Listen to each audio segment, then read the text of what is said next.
ஹல்லேலூயா. இன்றைக்கு 13வது நாள் உபவாச ஜெபத்திற்கு வந்திருக்கிற ஒவ்வொருவரையும் இயேசு கிறிஸ்துவின் இன்ப நாமத்தினால் ஆசீர்வதிக்கிறோம். ஹல்லேலூயா.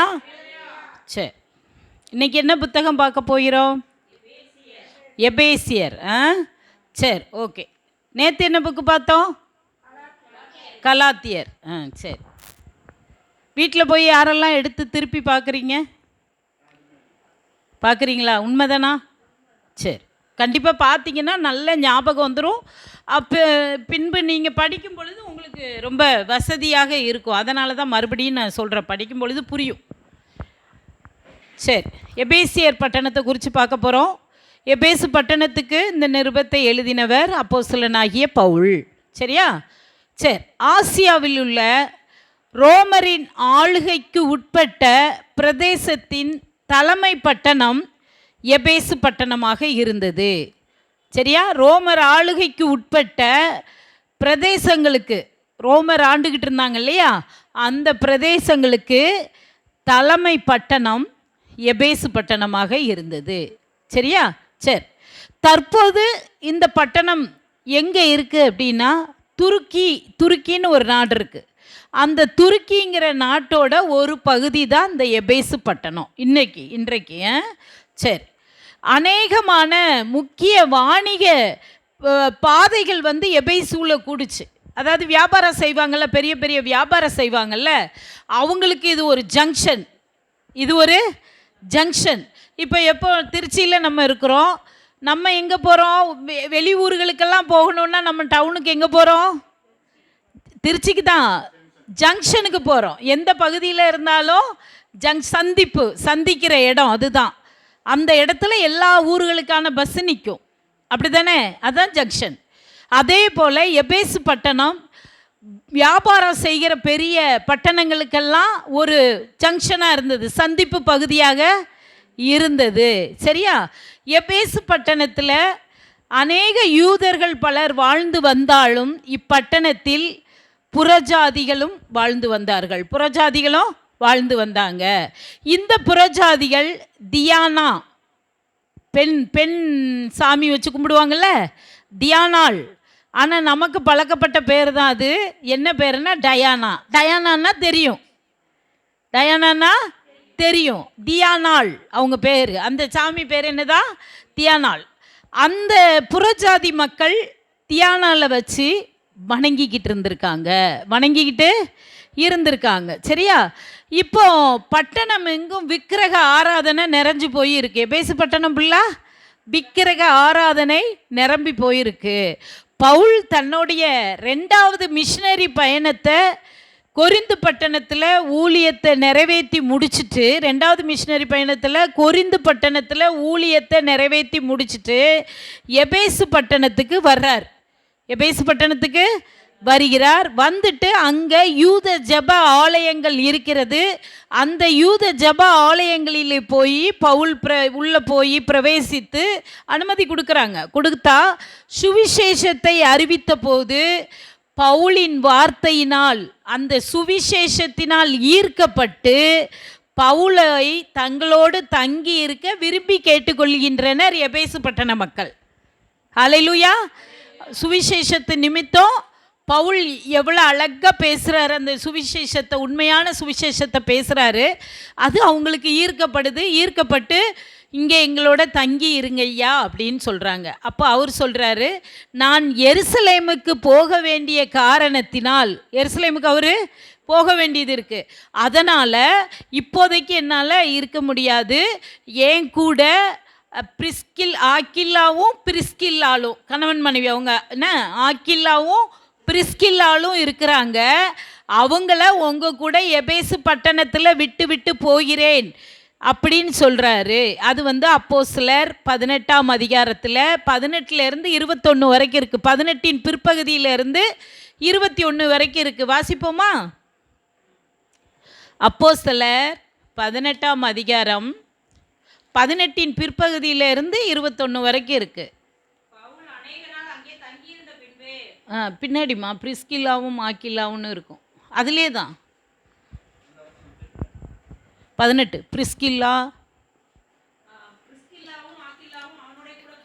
பிரிஸ்கில்லாவும் ஆக்கில்லாவும் அவனோடே கூட போனார்கள். அவன் எபேசு பட்டணத்துக்கு வந்தபோது அங்கே அவர்களை விட்டு நீங்கி ஜெப ஆலயத்தில் பிரவேசித்து யூதருடனே சம்பாஷணை பண்ணினான். அவன் இன்னும் சில காலம் தங்களுடன் இருக்க வேண்டுமென்று அவர்கள் கேட்டுக்கொண்ட போது அவன் சம்மதியாமல் வருகிற பண்டிகையிலே நான் எப்படியாவது எருசலேமில் இருக்க வேண்டும், தேவனுக்கு சித்தமானால் திரும்பி உங்களிடத்திற்கு வருவேன் என்று சொல்லி அவர்களிடத்தில் உத்தரவு பெற்றுக்கொண்டு கப்பல் ஏறி எபேசுவை விட்டு புறப்பட்டு, ஆக்கிலாவும் பிரிஸ்கில்லாவும் அந்த இடத்துல வர சொல்ல கூட்டிகிட்டு வராரு. எபேசுக்கு பட்டணத்துக்கு வந்தோன்னா அங்கே அவர்களை விட்டு நீங்கி இருக்கா, நீங்கி ஜெப ஆலயத்துக்குள்ளே பிரவேசிக்கிறார். சரியா? சரி. அடுத்து அங்கேருந்து போயிட்டு பவுல் தன்னுடைய பிரயாணத்தை பல பட்டணங்களில் தொடர்ந்து செய்து வருகிறார். சரியா? பின்பு பிற பட்டணங்களில் தன்னுடைய ஊழியங்களை முடித்து கொண்டு அந்த மக்கள் கேட்டுக்கொண்டதற்கிணங்க மறுபடியும் எபேசு பட்டணத்திற்கு வருகிறார். எபேசு பட்டணத்துக்கு வருகிறார். வந்து 3 வருடங்கள் அவர்களோட தங்கியிருந்து ஊழியம் செய்கிறார். 3 வருடங்கள் அவர்களுடனே தங்கியிருந்து என்ன செய்கிறாரு? ஊழியம் செய்கிறார். சரியா? ஊழியம் செய்கிறார். அவர் செய்த சுவிசேஷ ஊழியத்தின் நிமித்தம் அநேகர் ஆண்டவரை தன் சொந்த இரட்சகராக எபேசு பட்டணத்தில் ஏற்றுக்கொள்கிறார்கள். ஏற்றுக்கொண்டு ஆண்டவரிடத்தில் பூரண மனதாக திரும்பி வராங்க. ஆண்டவரிடத்தில் என்ன செய்கிறாங்க? பூரண மனதாக விக்கிரக ஆராதனைகளை விட்டு என்ன செய்கிறாங்க? ஆண்டவர்கிட்ட முழு மனதோடு மனம் திரும்பி வராங்க. அவர் 3 வருஷம் அங்கேருந்து ஊழியம் செய்ததற்கு அது அடையாளம். பவுலை கொண்டு ஆண்டவர் அநேக அற்புதங்களை பட்டணத்தில் செய்கிறார். அப்போஸ்தலர் 19:11 பார்க்கலாமா? பவுலின் கைகளினாலே தேவன் விசேஷித்த அற்புதங்களை செய்தருளினார். அந்த பட்டணத்தில் பவுலின் கைகளினால் ஆண்டவர் என்ன செய்கிறாரு? நார்மலான அற்புதம் இல்லை, விசேஷித்த அற்புதங்களை செய்தறினார். அவனுடைய சரீரத்திலிருந்து உருமால்களையும் கச்சைகளையும் கொண்டு வந்து வியாதிக்காரர் மேல் போட வியாதிகள் அவர்களை விட்டு நீங்கி போயின, பொல்லாத ஆவிகளும் அவர்களை விட்டு புறப்பட்டன. எப்போ ஏற்பட்டது பார்த்தீங்களா? நம்ம மேலே இப்போ ஒரு அந்த ஸ்கார்பே போட்டிருக்கேன், நான் தான் பவுல்னு வச்சுக்கோங்க. அப்போ எதிர்த்தாப்பில் ஒருத்தர் உடம்பு முடியாமல் கொண்டு வியாதிக்காரங்கள் இருக்காங்க அப்படின்னு சொன்னால் இந்த துணியை தூக்கி இந்த இதை போட்டேன்னா, ஒரு கர்ச்சிப்புனே வச்சுக்கோங்களேன், மேலே போடுற அங்கே வஸ்திரம்னு வச்சுக்கோங்க, அப்படி அந்த டவல் மாதிரி இருக்கிறது மேலே போட்டிருக்காங்கன்னா அதை எடுத்துக்கொண்டு அந்த வியாதிக்காரங்க மேலே அவர் கையால் கொண்டு தொட்டு அதை போடும் பொழுது வியாதி அவர்களை விட்டு நீங்கி அவர்கள் சொஸ்தமானார்கள், பொல்லாத ஆவிகளும் அவர்களை விட்டு விலகி போனது. அல்லேலூயா! கர்த்தர் பவுல் மேலே அப்படி ஒரு அபிஷேகத்தை வச்சிருந்திருக்கார். ஏன்னா அங்கே உள்ள மக்கள் விக்கிரக ஆராதனைக்காரர்களாக இருக்கும் பொழுது அவர்களும் ஆண்டவர்களிடத்தில் மனம் திரும்பி வரணும்னா ஏதாவது ஒன்று அவங்களுக்குள்ளே நடக்கணும், ஏதாவது ஒன்று அவங்களுக்குள்ளே நடக்கணும். ஏற்கனவே நம்ம படித்தோம். எங்கே படித்தோன்னா ஞாபகப்படுத்தி பார்க்க போனீங்கன்னா மார்க்கு ரோம பேரரசுக்குள்ளே இருந்து ஊழியம் செஞ்சிகிட்டு இருந்தார். லூக்கா கிரேக்கர்களுக்கு பண்ணிக்கிட்டு இருந்தார். அப்படி தானே? அப்போ ரோமர்கள் எதை நம்பினார்? செய்கையை தான் அதிகமாக நம்பினாங்கன்னு சொல்லி நம்ம பார்த்தோம். ஞாபகம் இருக்கா? செய்கையை தான் அதிகமாக நம்பினாங்க. ஆண்டவர் அந்த எங்கெல்லாம் செய்கையை அதிகமாக நம்பி அற்புதங்களை நம்பி ஜனங்கள் ஆண்டவர்கிட்ட மனம் திரும்புகிறாங்களோ அந்த இடத்துல ஆண்டவர் ஊழியக்காரர்களை கொண்டு செய்கையின் நிமித்தம் அந்த அற்புதத்தை விளங்க வைத்து அவர்களை தன்னிடமாக திருப்பி கொண்டு வந்தார். ஹல்லேலூயா! ரோமர்களுக்கு அந்த செய்கைகளை நம்புகிற பக்குவம் இருந்தது. உண்மைதானே? இப்போ நான் என்ன சொன்னேன், ஆசியாவில் உள்ள ரோம பிரதேசங்கள், ரோம ஆளுகைக்கு உட்பட்ட பகுதியில் தான் தலைமை பட்டணமாக எபேசு இருக்குது. அப்போ அங்கே ரொம்ப ரோமர்கள் இருந்திருப்பாங்க.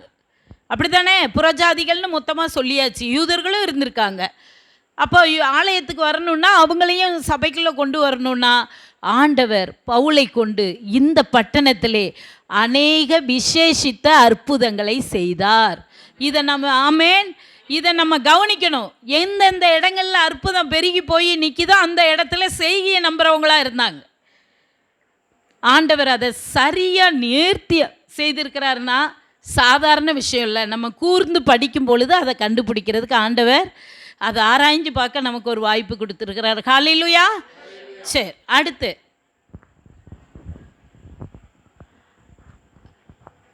இந்த எபேசு பட்டணம் பவுல் தங்கி இருந்து ஊழியம் செய்கிறதுக்கு ஒரு மைய பட்டணமாக இருந்தது. மைய பட்டணம்னா நடுநிலையாக இருந்துக்கிட்டு எபேசை சுற்றி இருக்கிற சின்ன சின்ன கிராமங்கள் பட்டணங்கள்லாம் இருக்கும்ல, எபேசில் தங்கி இருந்துக்கிட்டு நடுநிலையாக அந்த பகுதியில் மைய பகுதியில் உட்காந்துக்கிட்டு சுற்றி இருக்கிற பகுதிகளுக்கு சென்று அவர் ஊழியம் செய்ததாக எழுதப்பட்டிருக்கிறது. சரியா?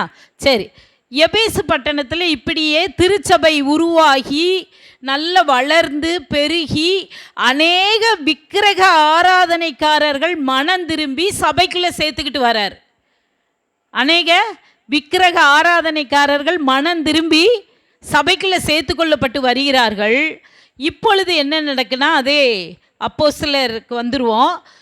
19ஆம் அதிகாரம் 21 கிட்ட எடுத்து, இது 21லேருந்து 41 வரைக்கும் குறித்து வச்சுக்கோங்க, வீட்டில் வாசிங்க. அப்போஸ்தலர் 19ஆம் அதிகாரம் 21லேருந்து 41 வரைக்கும். சரியா?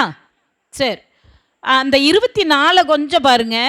தெமத்ரியு என்னும் பேர் கொண்ட ஒரு தட்டான் தியானாளின் கோவிலை போல வெள்ளியினால் சிறிய கோவில்களை செய்து தொழிலாளர்களுக்கு மிகுந்த ஆதாயம் வருவித்து கொண்டு இருந்தான். சரியா? அப்போ இவர்களையும் இப்படிப்பட்ட தொழில் செய்கிற மற்ற வேலையாட்களையும் அவன் கூடி வர செய்து, மனுஷர்களே, இந்த தொழிலினால் நமக்கு நல்ல பிழைப்பு உண்டாயிருக்கிறது என்று அறிவீர்கள்.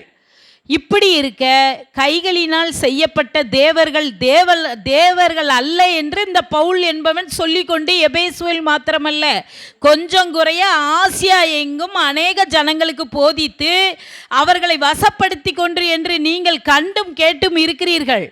இதனால் நம்முடைய தொழில் அற்றுப்போகும்படியான அபாயம் நேரிட்டிருக்கிறதும் அல்லாமல் மகாதேவியாகிய தியானுடைய கோயில் எண்ணமற்று போகிறதற்கும் ஆசியா முழுமையும் பூச்சக்கரமும் சேவிக்கிற அவளுடைய மகத்துவம் அழிந்து போகிறதற்கும் ஏதுவாயிருக்கிறது என்றான்.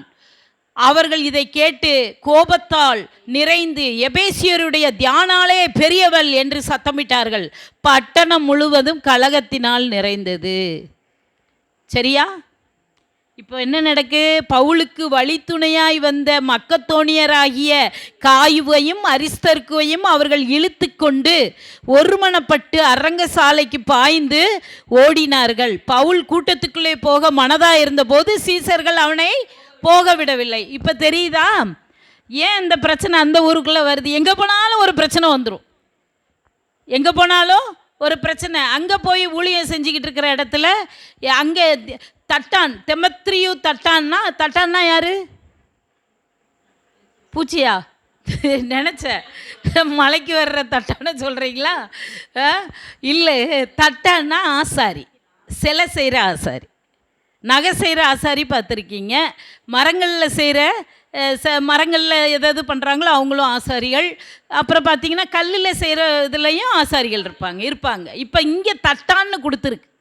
இப்போ இந்த தட்டான்கிறவர் என்ன செய்கிறவர்னா, வெள்ளியில் ஒரு கோயில் மாதிரி செஞ்சு அந்த கோயிலுக்குள்ள இந்த தியானாளுங்கிற அந்த பெண் தெய்வத்தை அவங்க புறஜாதி வணங்குறாங்க இல்லையா, அதை உள்ளே வச்சு அவர் செஞ்சு விற்று ஹோல்சேல் வியாபாரி இவர். ஏன்னா அநேக வியாபாரிகளை அவர் கூப்பிடுறாரு பாருங்க, இங்கே வாங்க எல்லாரும் வாங்கி விற்றுக்கிட்டு இருக்கிறீங்கள, கண்டு காணாத மாதிரி இருக்கிறீங்களே, இங்கே என்ன நடந்துக்கிட்டு இருக்கு?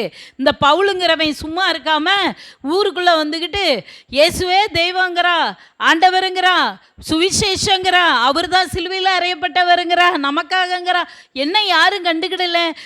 நீங்கள் இப்படி செஞ்சீங்கன்னா நம்ம இந்த தொழில் அத்து போயிடும், நம்ம ஒன்றும் இல்லாமல் போயிடுவோம். மகாதேவியை யாரும் கும்பிட மாட்டாங்க. இந்த ஊர் ஃபுல்லாக மகாதேவியை மறந்து போகிற லெவலுக்கு இந்த தியானால மறக்கடிக்கிறாங்க. தியானாலே பெரிய தெய்வம்னு சொல்லுங்க அப்படின்னோடனே எல்லாம் கோஷம் போடுது. வியாபாரிகள்லாம் சேர்ந்து கோஷம் போட்டு என்ன செய்யுதுங்க, அடுத்த நிமிஷம் ஊருக்குள்ளே பெரிய சண்டை இழுத்து விட்டுட்டாங்க.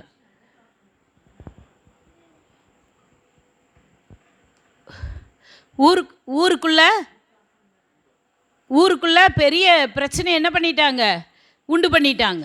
சரியா? அப்போது இந்த சூழ்நிலையில் என்ன நடக்குது அப்படின்னு சொன்னால், பவுலும் பிற ஊழியர்களும் என்ன பண்ணுறாங்கன்னா, ஆனால் என்ன பிரச்சனை நடந்தாலும் பவுல் அந்த இடத்துல சோர்ந்து போகலை.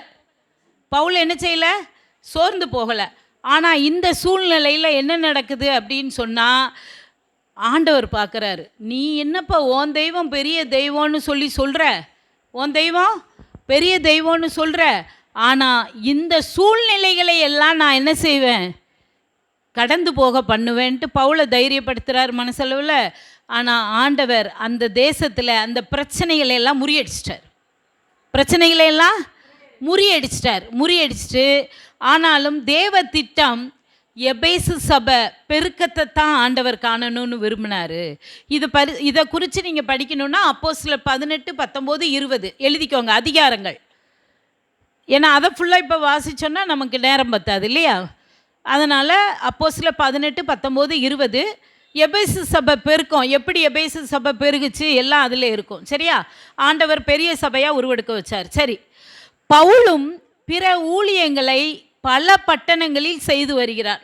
பவுலும் என்ன பண்ணுறாரு, பிற ஊழியங்களை பல பட்டணங்களில் செய்து வருகிறார். காலங்கள் ஓடிக்கிட்டு இருக்கு. கிபி 59 to 61 இடைப்பட்ட காலம் பவுல் ரோம் நகர வீட்டு காவலில் சிறை கைதியாக இருக்கார். ரோம் நகரத்தில் சுவிசேஷம் சொன்னது நிமித்தம் என்ன செஞ்சுருக்காங்க, கிபி 59 to 61 ஆண்டுக்கு இடையில் ரோம் நகர வீட்டு காவலில் சிறை கைதியாக பிடிச்சு வச்சுருக்கிறாங்க. அந்த கைதியாக இருக்கும்போது தான் இந்த எபேசு நிருபத்தை அந்த ஜனங்களுக்கு, அந்த சுற்று வட்டாரத்தில் இருக்காங்க இல்லையா, அந்த மொத்த எபேசு ஜனங்களுக்கு இந்த நிருபத்தை கைதியாக இருக்கும் பொழுது இருந்து கொண்டு எழுதிக்கிட்டு இருக்கிறார். எழுதப்பட்ட காலம் கிபி 60ஆம் நூற்றாண்டு, 60ஆம் ஆண்டு, கிபி 60ஆம் ஆண்டு. சரியா? 60ஆம் ஆண்டு. இப்போது அவர் அது எழுதும் பொழுது எபேசியர், கொலேசையர், பிலேமோன் இந்த மூணையும் ஒரே நேரத்தில் ஒரே காலகட்டத்தில் எழுதியிருக்காரு. எபேசியர், கொலேசையர், பிலேமோன் ஒரே காலகட்டத்தில் எழுதப்பட்டிருக்கு. அதை தொடர்ந்து பிலிப்பியரையும் எழுதி முடிச்சிருக்கார், அந்த நிருபத்தையும் எழுதியிருக்காருன்னு வேத அறிஞர்கள் சொல்லுகிறார்கள். இதில் எபேசியரும் கொலேசியரும் ஒரே கருத்துக்களை கொண்டதாக இருக்கும். படிக்கும் பொழுது எபேசியரும் கொலேசியரும் எப்படி இருக்கும், ஒரே கருத்துக்களை கொண்டதாக இருக்கும்.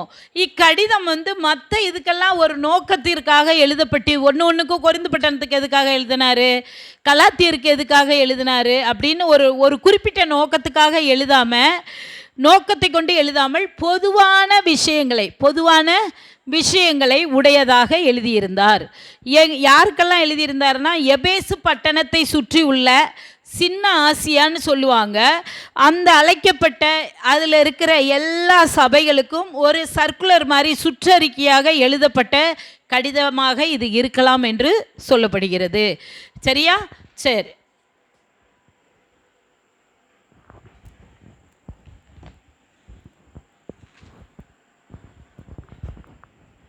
அதே மாதிரி எபேசியர் 3ஆம் அதிகாரம் 4வது வசனத்தில் ஒரு வார்த்தை எழுதியிருக்கிறாரு.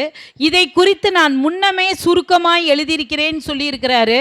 இதுக்கு முன்னாடி சின்னதாக ஒரு லெட்டர் எழுதியிருப்பார் போல், அது நம்மளுக்கு இங்கே கிடைக்கப்பெறவில்லை போல், அதனால் இங்கே என்ட்ரி ஆகலை. ஆனால் வார்த்தையாக அதில் எழுதியிருக்கிறாரு. சரியா? சரி. அடுத்து இப்புத்தகத்தின் முதற் பகுதி எதை குறித்து இருக்குது அப்படின்னு பார்த்தா, கிறிஸ்துவ விசுவாசத்தின் முக்கிய நம்பிக்கையை குறித்து இருக்குது. கிறிஸ்தவத்தில் விசுவாசம்தான் முக்கியமானது அப்படிங்கிறத 1ஆம் அதிகாரத்திலிருந்து, இது 6 அதிகாரம் இருக்குது, 1லேருந்து 3 அதிகாரம் வரைக்கும் இங்கே நம்ம பார்க்க வேண்டியது கிறிஸ்தவ விசுவாசத்தின் முக்கியத்துவத்தை குறித்து இருக்குது. எவ்வளவுக்கெல்லாம் விசுவாசம் கிறிஸ்தவத்தில் பெருகுதோ அதை குறித்து தான் 1 to 3 வரைக்கும் எழுதியிருக்காங்க. நான் முற்பகுதியில் உள்ளதை சுருக்கமாக உங்களுக்கு சொல்கிறேன். கிறிஸ்துவுக்குள் நமக்கு உண்டாயிருக்கிற ஐஸ்வர்யம் மற்றும் மேன்மை மற்றும் சுதந்திரத்தை குறித்து முற்பகுதியில் இருக்குது. 1ஆவதுலேருந்து 3 வரைக்கும் கிறிஸ்தவத்தில் நமக்கு உண்டாயிருக்கிற ஐஸ்வர்யம் மற்றும் மேன்மை, சுதந்திரம். சரியா? அப்புறம் தேவன் விசுவாசிகளுக்கு உலக பிரகாரமான ஐசுவரியத்தை உறுதிப்படுத்தவில்லை. இந்த பெரிய வீடு, பெரிய காரு, பெரிய பங்களா அப்படி பேசுகிற செழிப்பான காரியங்களை குறித்து இல்லை. தேவன் விசுவாசிகளுக்கு உலக பிரகாரமான ஐஸ்வர்யத்தை உறுதிப்படுத்தவில்லை, ஆனால் ஆவிக்குரிய ஆசீர்வாதத்தை உறுதிப்படுத்துகிறார். மத்தேயு 6:33 எப்படி படிக்கிறோம்? முதலாவது தேவனுடைய ராஜ்யத்தையும் நீதியும் தேடுங்கள், மீதியெல்லாம் கூடவே கொடுக்கப்படும். உங்களுக்கு அதோட சேர்த்தே கொடுக்கப்படும். நம்ம அப்போ இடம் எடுத்துக்கிறோம், தேவனுடைய ராஜ்யத்தையும் நீதியும் தேடி போனாலே இந்த பூமியில் வாழ்கிறதுக்கு தேவையானதை ஆண்டவர் தருவாருங்கிறத நம்ம விசுவாசிக்கிறோம். கூடவே எல்லாம் மற்றவையெல்லாம் தரப்படும்னு சேர்த்தே தருவார். அது உண்மைதான், இல்லைன்னு இல்லை. ஆனால் இங்கே கிறிஸ்துவுக்குள் நமக்கு உண்டாக இருக்கிற ஐஸ்வர்யம் என்னன்னா சொத்து சுகம் அப்படியே நினச்சிட்டு போகாதீங்க. ஆவிக்குரிய ஆசீர்வாதத்தை நமக்கு உறுதிப்படுத்தி தருகிறார். ஆவிக்குரிய ஆசீர்வாதத்தில் திளைச்சி இருந்தீங்கன்னா உண்ண உணவும் உடுக்க உடையும் இருக்கிற இடமும் அப்படி தானே, நமக்கு தேவையான நபர்களையும் எல்லாவற்றையும் ஆண்டவரே நமக்கு தருகிறவராக இருக்கிறார். அந்த ஆவிக்குரிய ஆசீர்வாதம் எல்லாத்தையும் கொண்டு மேன்மையாக நமக்குள்ளே நிறுத்தும்.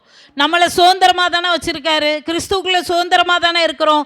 சுதந்திரத்தை தவறாக பயன்படுத்தக்கூடாது என்று நேற்று கலாத்தியர் பார்க்கும் பொழுது பார்த்தணும். சுயாதீனமாக இருக்கிறோன்னு சொல்லி எல்லா தவறுகளையும் செய்ய நமக்கு அங்கு இடமில்லை. ஹல்லேலூயா. சபை பெருக்கத்திற்கு, தேவனுடைய ராஜ்யத்திற்கு, ஆத்ம ஆதாயங்களுக்காக நம்ம செயல்படணுமே தவிர நம்ம சுயாதீனமாக இருக்கணும் இஷ்டப்பட்டதெல்லாம் செய்யக்கூடாது. அதே போல் தேவன் திருத்துவத்தின் மூலம் நமக்கு யார்? பிதா, குமாரன், பரிசுத்த ஆவி இல்லையா? அதை கொண்டே, திருத்துவத்தை கொண்டே தமது ஜனங்களுக்கு ஒரு திட்டம் தீட்டி ஆண்டவர் வச்சிருக்கார். அந்த மீட்பு திட்டம் எப்படி இருக்கிறது என்றால், 1 எபேசியர் வசனத்தை மட்டும் எழுதிக்கோங்க. 4, 5, 6, 9, 10 இல்லாட்டி 4லேருந்து 10 வரைக்கும் வச்சு எழுதிக்கோங்க. வீட்டில் போய் பாருங்கள். பரமபிதாவாகிய 1ஆம் அதிகாரம் 4லிருந்து 10 வரைக்கும் குறிச்சுக்கோங்க. வீட்டில் போய் அதை தெளிவாக வாசித்து பாருங்க. பரமபிதாவாகிய தேவன் விசுவாசிகளை முன்கூட்டியே தெரிந்து தீர்மானித்து இருக்கிறார். உண்மையா இல்லையா? தாயின் கருவிலே நம்மளை அறிந்தவரா இல்லையா? ஆதி அன்பிலேயே நம்மளை தெரிஞ்சவர் தான். ஹல்லேலூயா. நம்ம விசுவாசியாக ஆண்டவருக்கு ஒரு நாள் இருப்போம், ஊழியக்காரங்களாக இருப்போம், வேலைக்காரர்களாக இருப்போம்னு ஆண்டவர் அன்னைக்கே திட்டமிட்டது தான். அப்போ பரமபிதாவாகிய தேவன் நம்மளை முன்கூட்டியே திட்டமிட்டு இருக்கிறாரா விசுவாசியாக, அவர் பிள்ளையாக. சரி, அடுத்து நம்மளை யார் மீட்பாக்கிறார்? குமாரன். விசுவாசிகள் தானே நம்மளை குமாரன் விடுதலை ஆக்குகிறார். சரி, விசுவாசியாக தான் இன்னைக்கு இருக்கிறோம். நம்மளை இப்போ யார் வழி நடத்துகிறா? பரிசுத்த ஆவியானவர் வழி நடத்து. அப்போ திருத்துவம் இங்கே வேலை செய்தா பிதாவாகிய தேவன் வராரு, குமாரன் வராரு, பரிசுத்த ஆவி வராரு. சரியா? அடுத்து பவுல் ஆவிக்குரிய ஞானத்திற்காக, விசுவாசிகளின் ஆவிக்குரிய ஞானத்திற்காக ஜெபிக்கிறார். ஆவிக்குரிய ஞானத்திற்காக ஜெபிக்கிறார். 1ஆம் அதிகாரம் எபேசியர் 1 15லிருந்து 22 வரைக்கும் எழுதி வச்சுக்கோங்க. 15லிருந்து 22 வரைக்கும் எழுதிக்கோங்க. எழுதிட்டீங்களா? இப்போ நான் அதில் 17, 18, 19 வாசிக்கிறேன். நம்முடைய கர்த்தராகிய இயேசு கிறிஸ்துவின் தேவனும் மகிமையின் பிதாவுமானவர் தம்மை நீங்கள் அறிந்து கொள்வதற்கான ஞானத்தையும் தெளிவையும் அளிக்கிற ஆவியை உங்களுக்கு தந்தருள வேண்டுமென்றும், தாம் நம்மை அழைத்ததினாலே நமக்கு உண்டாயிருக்கிற நம்பிக்கை இன்னதென்றும், பரிசுத்தவான்களிடத்தில் நமக்கு உண்டாயிருக்கிற சுதந்திரத்தினுடைய மகிமையின் ஐஸ்வர்யம் இன்னதென்றும், தாம் கிறிஸ்துவை மரித்தோரிலிருந்து எழுப்பி அவரிடத்தில் நடப்பித்த தமது பலத்த சத்துவத்தின் வல்லமைப்படியே விசுவாசிக்கிறவர்களாகிய நம்மிடத்தில் காண்பிக்கும் தம்முடைய வல்லமையின் மகா மேன்மையான மகத்துவம் இன்னதென்றும் நீங்கள் அறியும்படிக்கு அவர் உங்களுக்கு பிரகாசமுள்ள மனக்கண்களை கொடுக்க வேண்டுமென்று வேண்டிக் கொள்கிறேன்.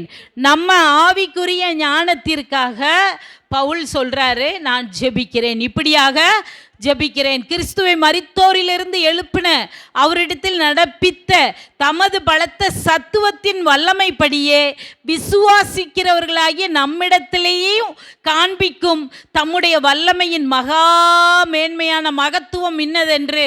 ஆண்டவர் மரித்து உயிர் தெழுந்தாருங்கிறத நம்ம விசுவாசிக்கிறோம்ல. இது நமக்குள்ளேயும் நாளைக்கு மரித்து சரீரம் மண்ணுக்கு போனாலும் ஆவி தன்னை தந்த தேவனிடத்திற்கு போகிறது. ஆத்துமா எங்கேயும் கஷ்டப்படக்கூடாது, அதுவும் ஆண்டவரிடத்துல போய் சேரும்படியாக வாழும் பூமியிலேயே குட்டி பரலோகத்தில் வாழ்கிற மாதிரி பரிசுத்தமாக நம்ம வாழ்ந்து தீர்த்தோம் என்றால் அந்த மரித்து உயிர்த்தெழுந்த வல்லமை நமக்குள்ளேயும் செயல்பட்டு வரும் நாட்களில் கர்த்தர் நம்மளை எடுத்துக்கொண்டாலும் சரி, எடுத்துக்கொள்ளப்பட்டாலும் சரி, இல்லை சரீரத்தில் இருந்து உயிர் அவரிடத்தில் போய் நம்ம அவர் கூட போக வேண்டியது இருந்தாலும் சரி, அந்த உடம்பிற்கு கல்லறையில் கொண்டு வச்சாலும் மகிமையின் சரீரம் கொடுக்கப்பட்டு ஆவி ஆத்மா உள்ளே வைக்கப்பட்டு இரண்டாம் வருகையின் போது அவரோட கூட மத்திய வானில் இருக்க நம்மை ஆண்டவர் தெரிந்து வைத்திருக்கிறார். ஹல்லேலூயா, ஹல்லேலூயா. அதற்கு நீங்கள் அறியும்படிக்கு அவர் உங்களுக்கு பிரகாசமுள்ள மனக்கண்களை கொடுக்க வேண்டும் என்று வேண்டிக் கொள்கிறேன்னு சொல்றார். நமக்காக ஆவிக்குரிய ஞானத்திற்காக அவர் என்ன செய்கிறாரா? ஜெபிக்கிறாரா. சரியா? அடுத்து அதே போல் விசுவாசத்தினால் உண்டாகும் கிருபையே நமக்கு ரட்சிப்பாக இருக்குது. அது எப்படி கிடைக்குதுன்னா தேவ தயவினால் ஏற்படுகிறது. எபேசியர் 2:8, எபேசியர் 2:8, கிருபையினாலே விசுவாசத்தை கொண்டு ரட்சிக்கப்பட்டீர்கள், இது உங்களால் உண்டானதல்ல, இது தேவனுடைய ஈவு. ரட்சிப்பு நமக்கு எப்படி கிடைச்சது? தேவனுடைய ஈவால கிடைச்சது. எல்லாருக்கும் அந்த ரட்சிப்பு கிடைக்கலையே, நமக்கு ஆண்டவர் கொடுத்துருக்காரு. அப்போ அது தேவனுடைய ஈவு, நம்ம மேலே அவர் வைத்த இரக்கம் தயவு எல்லாமே சொல்லலாம் மொத்தமாக. சரியா? அடுத்து ஒரு ஒரு இது குறிச்சுக்கோங்க. எபேசியர் 2ஆம் அதிகாரம் 12 - 22 வரைக்கும் குறித்து வச்சுக்கோங்க. வீட்டில் போய் படிங்க. இதை நான் உங்களுக்கு சொல்லிடுறேன், என்னன்ட்டு சொல்லிடுறேன். இந்த இடத்துல என்ன ஆகுதுன்னா, புறஜாதிகளும் யூதர்களும் உட்காந்து தேவாலயத்தில் ஒன்றா தேவனை என்ன செய்ய முடியல? ஆராதிக்க முடியல. ஒன்றா ஆராதிக்க முடியல. ஆலயத்தின் உட்புறத்தில் யூதர்களும் வெளிப்புறத்தில் புறஜாதிகளும் உட்காந்து தேவனை ஆராதிச்சாங்களாம். அது ஆண்டவருக்கு பிரியமான காரியமா? இன்னைக்கு சபையில் நம்ம அப்படியே பிரிஞ்சிருக்கோம். வெளிப்பிரகாரத்தில் கொஞ்சம், உட்பிரகாரத்தில் கொஞ்சம் பேராக உட்காந்துட்டு இருக்கோம். இடம் இல்லைன்னு உட்கார்றது வேற, எப்படியாவது ஆண்டவருடைய வார்த்தையை நான் கேட்டாகணுமேனு உட்கார்றது வேற. ஆனால் பெர்மனண்ட்டாகவே ஒரு நடுவில் ஒரு சுவரை வச்சு பிரித்து, நீங்கள் இங்கே அவங்களுக்கு அங்கே, ரெண்டு பக்கமும் வாசல் வேற, அப்படிங்கிற ஒரு சூழ்நிலையெல்லாம் இருந்தது. ஏன்னா நம்ம தேவனுடைய செய்கையாக இருக்கோம், இயேசுக்குள்ளே நம்ம கிறிஸ்து இயேசுக்குள்ளே சிருஷ்டிக்கப்பட்டிருக்கோம். அப்படி இருக்கும் பொழுது இது நடக்கக்கூடாதுங்கிறதுக்காக அதுதான் அந்த நான் சொன்ன வசனங்களில் இருக்குது. இதை ஆண்டவர் எப்படி ஒன்றா ஆக்குறாருன்னா 2:13, முன்னே தூரமாயிருந்த நீங்கள் இப்பொழுது கிறிஸ்து இயேசுக்குள் கிறிஸ்துவின் இரத்தத்தினால் சமீபமானீர்கள். எப்படியெனில் அவரே நம்முடைய சமாதானக்காரனராகி இரு திறத்தாரையும் ஒன்றாக்கி பாதையாக நின்ற பிரிவினையாகிய நின்ற நடுச்சவரை தகர்த்து சட்டதிட்டங்களாகிய நியாய பிரமாணத்தை தம்முடைய மாம்சத்தினாலேயே ஒழித்து இரு திறத்தாரையும் தமக்குள்ளாக ஒரே புதிய மனுஷனாக சிருஷ்டித்து இப்படி சமாதானம் பண்ணி பகையை சிலுவையினால் கொன்று அதனால் இரு திறத்தாரையும் ஒரே சரீரமாக தேவனுக்கு ஒப்புரவாக்கினார். ஹல்லேலூயா. அல்லாமலும் அவர் வந்து தூரமாயிருந்த உங்களுக்கும் சமீபமாயிருந்த அவர்களுக்கும் சமாதானத்தை சுவிசேஷமாக அறிவித்தார். ஹல்லேலூயா, ஹல்லேலூயா.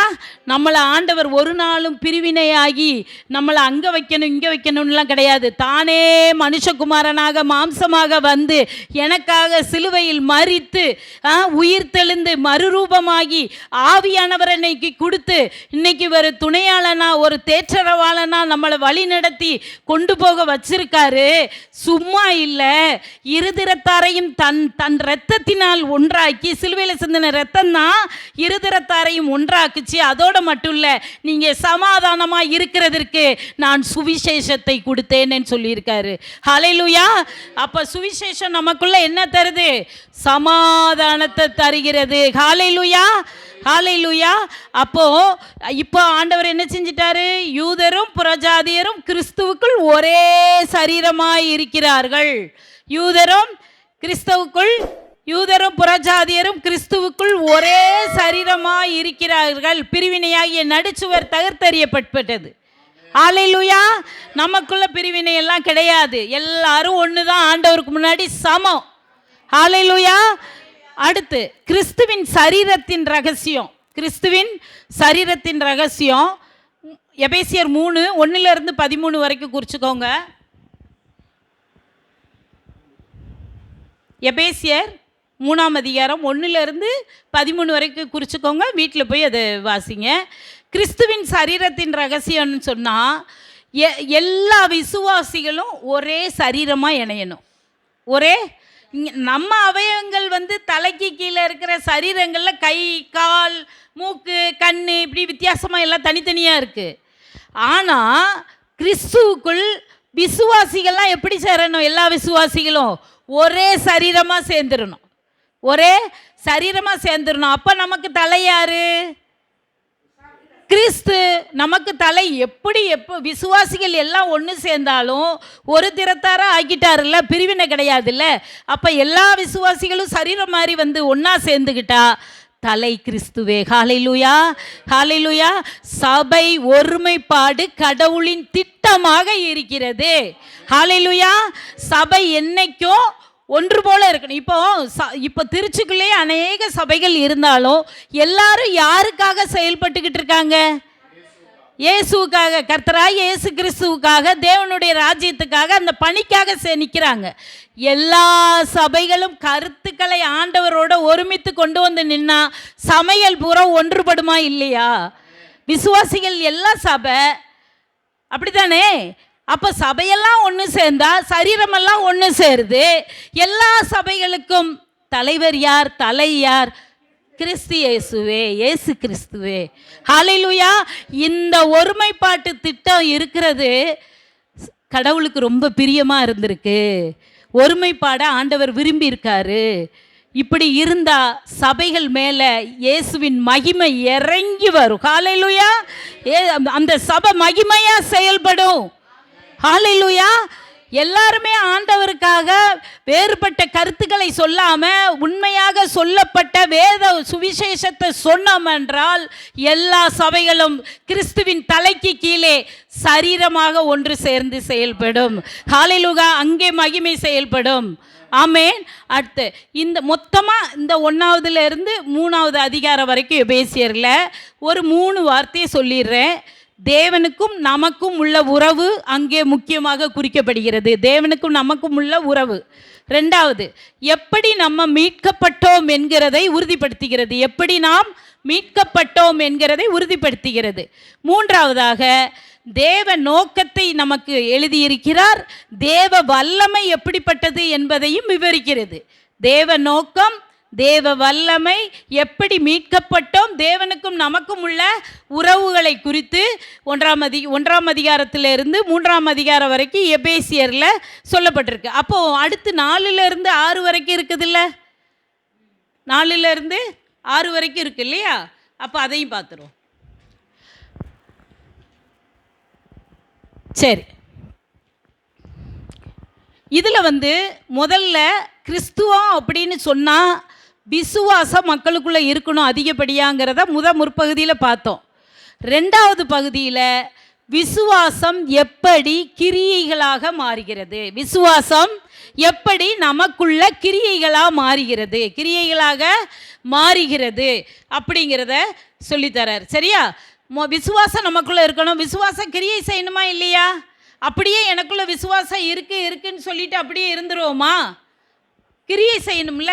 அந்த கிரியை 4-6 வரைக்கும் படிச்சிங்கன்னா நமக்கு புரியும். சரியா? அடுத்து ஆவிக்குரிய ஐக்கியத்தை காத்துக்கொள்ள வேண்டும்னு சொல்லி வலியுறுத்துகிறார். ஆவிக்குரிய ஐக்கியம் நமக்குள்ள ஆவிக்குரியவர் வழி நடத்துகிறாருன்னு சொன்னால் ஆவிக்குரிய ஜனங்கள் இருக்கிறாங்கன்னா அவங்களையும் ஆவியில் பலப்படுத்தி ஆவிக்குரிய ஐக்கியத்தை என்னைக்கு நம்ம விட்டுறக்கூடாது. ஆவிக்குரிய ஜனங்களோட ஐக்கியமாக இருக்கணும் அப்படிங்கிறத வலியுறுத்துகிறார். அடுத்து பரிசுத்த நடக்கையோட வாழ்ந்து காட்டணும், பரிசுத்த நடக்கையை காத்து கொள்ளணும் அப்படின்னு சொல்லி உணர்த்துகிறார். பரிசுத்த நடக்கை, சரியா? அடுத்து கணவன் மனைவி பெற்றோர் பிள்ளைகள், கணவன் மனைவி பெற்றோர் பிள்ளைகள் எஜமான் வேலைக்காரன் இவர்களுக்குள் காணப்பட வேண்டிய நல்லிணக்கத்தை வலியுறுத்துகிறார். ஒருத்தருக்கு ஒருத்தர், இப்போ கணவன் மனைவினா எப்படி சொல்லி கொடுத்தாரு? கணவன் என்ன செய்யணும்? மனைவிக்கு தலையாக இருக்கிறாரு. அப்போது அவர் அன்போட மனைவியை நடத்தணும், மனைவியானவள் கணவனுக்கு கீழ்ப்படிஞ்சு நடக்கணும். அப்புறம் பிள்ளைகளை பெற்றோர்கள் கோவப்படுத்தாதீங்க, அதே சமயம் பிள்ளைகள் பெற்றோர்களுக்கு கீழ்ப்படிந்து நடக்கணும். சொல்லி கொடுத்தாங்களா? சொல்லி கொடுத்தாங்க. என்ன, வயசான காலத்தில் பெற்றோர்களை விட்டுறக்கூடாது. அதே சமயம் இள வயதாக இருக்கிறவங்கள அவங்கள தனிமைப்படுத்தி வச்சு சந்தோஷமாக வைக்கலாம். அடுத்து எஜமான எப்படி இருக்கணும், வேலைக்காரர்கள் எப்படி இருக்கணும், அவர்களுக்குள்ள அந்த நல்லிணக்கம், அந்த ஒற்றுமையான நல்ல எண்ணங்கள் குணங்களை குறித்து வலியுறுத்துகிறார். சரியா? இப்போ இதுக்குள்ள முக்கியமான விஷயம் 3 சொல்லிடுறேன். தேவனுக்கும் நமக்கும் பிறருக்கும் உள்ள உறவை குறித்து எழுதியிருக்கிறார். தேவனுக்கும் நமக்கும் பிறருக்கும் உள்ள உறவை குறித்து எழுதுகிறார். தேவனுக்குள் நம் நடக்கையை பற்றி எழுதுகிறார். தேவனுக்குள்ள கிறிஸ்துவுக்குள்ள நம்ம எப்படி நல்லா வாழ்கிறது அப்படிங்கிறத எழுதியிருக்கிறாரு. அப்புறம் நம்முடைய மாம்சமாக தான் நம்ம வாழ்ந்துக்கிட்டு இருக்கோம். இந்த பூமியில் மாம்ச சரீரம் கொண்டு தான் வாழ்கிறோம். நமக்கும் இங்கே இந்த பிரபஞ்சத்தில் போராட்டங்கள் இருக்கிறது. மாம்சத்தின்படி வாழ்ந்தாலும் மாம்சத்தின் படி நம்ம போரிடுகிறவர்கள் கிடையாது, இந்த சரீரத்தின்படி போரிடுகிறவர்கள் கிடையாது. அப்போ நம்ம எப்படி அதை எதிர்த்து நிற்கணும் அப்படின்னு சொன்னால் ஆவிக்கேற்றபடி போரிடணும். அதுக்கு பாதுகாப்பு நமக்கு வேணும்னா சர்வாயுத வர்க்கங்களை தரித்து கொள்ளுங்கள் அப்படின்னு சொல்லி கொடுத்துருக்காரு. ஹல்லேலூயா, ஹல்லேலூயா. சர்வாயுத வர்க்கம்னா அங்கே 6ஆம் அதிகாரம் 14 to 17 வரைக்கும் குறிச்சிக்கோங்க. சரியா? அப்புறம் சொல்கிறாரு, கடைசியாக என் சகோதரரே, கர்த்தரிலும் அவருடைய சத்துவத்தின் வல்லமையிலும் பலப்படுங்கள்னு சொல்லித்தரார். சத்துவத்தின் வல்லமையிலும் பலப்படுங்கள். ஏன்னா கடைசி நாளில் தீங்கு இருக்குத்தான். நீங்கள் அதை எதிர்க்கணுன்னா சர்வாயுத வர்க்கத்தை தரித்து கொள்ளுங்க, எடுத்துக்கொள்ளுங்க அப்படின்னு சொல்லி கொடுத்துருக்கிறாரு. அதோட மட்டும் இல்லை, நம்மளை எப்படி அழைச்சிருக்கிறாரு அப்படின்னு சொன்னால் நாம் வெற்றி வாழ்க்கை வாழ தான் ஆண்டவர் அழைச்சிருக்கிறாரு. ஹல்லேலூயா. நம்ம தோற்று போன வாழ்க்கை இல்லை, மற்றவர்களுக்கு முன்னாடி தலை குனிந்து நிற்கிற வாழ்க்கை அல்ல, வெக்கப்பட்டு நிற்கிற வாழ்க்கை அல்ல. நாம் ஆண்டவரை, கர்த்தராகிய இயேசு கிறிஸ்துவை நம் தேவனாக, நம்ம சாமியாக, நம்ம குலதெய்வமாக ஏற்றுக்கிட்டு இருக்கோம். நம்ம யார் முன்னாடி வெக்கப்பட்டு நிற்கிறதுக்கு அவர் விடவே மாட்டார். அவர் சிலுவையில் எனக்காக தலையை சாய்த்து உயிரை விட்டவர். ஹல்லேலூயா.